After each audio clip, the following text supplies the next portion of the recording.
Three Demons, Book 2, Chapter 31, Leaving the Ruins.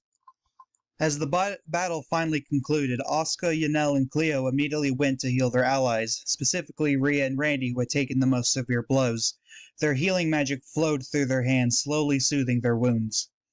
Kitsune, who had been unconscious since her confrontation with Braun, groggily opened her eyes and looked around, seeing people she hadn't seen before along with her allies. Her eyes twitched as she tried to make sense of the situation. "What happened? Where am I?" she muttered, her voice still weak. Alter switched to Joseph. Joseph quickly turned around, his eyes lit with excitement as he heard Kitsune's voice. "Best friend, you're finally awake!" He rushed over to her, his enthusiasm not knowing any bounds.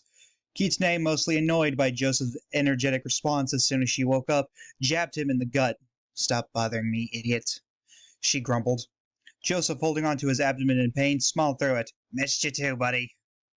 Kitsune just looked away, tisking away at his response to being punched. Kazuto, who had been observing the sudden personality change in Randy, finally connected the dots as to their stark differences. A sly smirk crossed his face as Rhea looked on at him with a smile on hers as well. Rhea then stood up. Being healed of her injuries, she turned to Yanel and asked her, "Yanel, do you think you can help guide us out of these ruins?" Cleo barged up onto Ivy's shoulder and whined loudly, "I can also guide us out of here." Rhea let out a small chuckle. "Of course, Cleo, you can help." Zyla then went over to Creed's lifeless body and grabbed Tizona, looking down at the blade.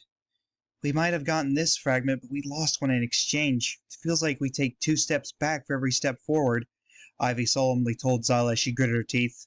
"I know that," she responded. As soon as everyone was ready, Yanel and Cleo took the lead, guiding the group through the labyrinth-esque ruins for the final time. As they neared the exit, Joseph couldn't contain his excitement and shouted, "Finally, some fresh air!" His exuberance was met with another jab from Kitsune, who was growing increasingly irritated with his extremely loud presence. Alva spoke up with concerns. "I apologize if this seems rude, but what about Valak, Yanel, and Cleo? It would sure cause trouble if people saw us travel with them, since they don't necessarily blend in." Yanel, with a sly yet prideful grin on her face, assured Alva that she indeed had a plan. She began looking around for pieces of sticks, woods, and mud and quickly fashioned a makeshift box with straps. "We'll put Valak in here. It'll make it easier for him to travel with us. Me and Cleo can just assume our animal forms and ride on Randy and Ivy's shoulders." Yanel explained with such glee and vigor in her voice, it was obvious she was proud of her work. Joseph, amazed and confused at Yanel's resourcefulness, asked, "How the fuck did you do that so quickly? Where the hell did you even get the supplies for that?" "Welcome to my world," Jake exclaimed in the subconscious. Yanel simply stood proud at her craft, and Valak crawled into the barrel, making excited rattling noises. It was then that Zyla asked the inevitable question, "So, who's carrying him then?" Everyone then immediately turned to Joseph. He couldn't believe and immediately protested, "What the fuck? Why me?" Yet his protests were met with laughter from the group, amused by his unexpected reaction. Valak popped his head out of the barrel and looked at Joseph, his rattles that of excitement. "No, don't you give me those puppy dog eyes," Joseph said, pointing at Valak. Rhea then giggled at the interaction between the two. "Joseph, you can't even see his eyes." "I can tell just by listening to him. He's begging me to." Joseph and Valak continued to look at each other for a few moments. Valak safely stowed in the makeshift barrel, his excited rattles echoing from within. Joseph couldn't help but chuckle at the unexpected turn of events. "Fine, fine, you little charmer," he relented, reaching down to adjust the straps of the barrel. "But only because I want to, you understand?" He continued playfully, with Valak responding with even more rattling noises. Rhea observed Joseph and Valak's interaction and couldn't help but smile at the scene that was playing out. It was moments like these that made her forget about the hardships they face. The softer side to Randy, Joseph, and Jake really made her appreciate their individual quirks. Alpha playfully bumped into Rhea. She knew she was thinking about them and gave her a playful yet challenging smirk. This caused Rhea to blush as he pushed up her glasses. Alva sees her opportunity and she jumps onto Joseph's back, hanging off of him with her arms wrapped around his neck. She felt a warmth in her heart as she latched onto him. "Hey, what the hell are you doing? I've got to get this bucket on my back."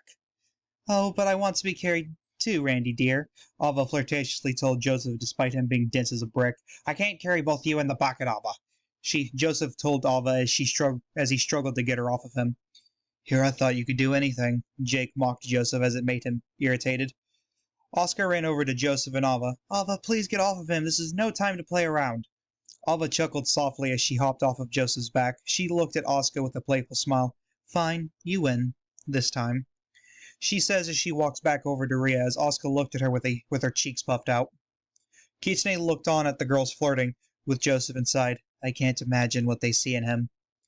Ivy looked over at Kitsune in curiosity. What's wrong with Randy? It's not like he's a bad guy or anything. He's both annoying and a pervert. A pretty bad combination, if you ask me. She responded as Cleo popped out of Ivy's bag. I agree. He doesn't seem like all that special. Ivy smiled softly. Randy may have a unique sense of humor, but he's also incredibly caring and courageous. He's always been there for us, even when things got tough. Kazuto spoke up. She's right, you know. Remember when he possibly saved your life against that giant occult? He risked his life to save yours and kept fighting afterwards. Kitsune let out a soft sigh. Yeah. He's got some positive qualities about him, but he's still not someone I can see being surrounded by women like those three. Kitsune's skepticism had softened a bit. She had witnessed Randy's courage and resilience in their battles together, and it was becoming clear that there was more to him than met the eye. She began thinking that maybe she needs to keep a closer eye on him and look deeper within him to see if she was right about him this whole time. Meanwhile, Yanela turned back into her small bird form and comfortably perched onto Joseph's shoulders. Cleo had done the same in her alligator form as she traveled in Ivy's bag. The group finally heading off to their next destination to find the next fragment of Excalibur. End of Chapter 31.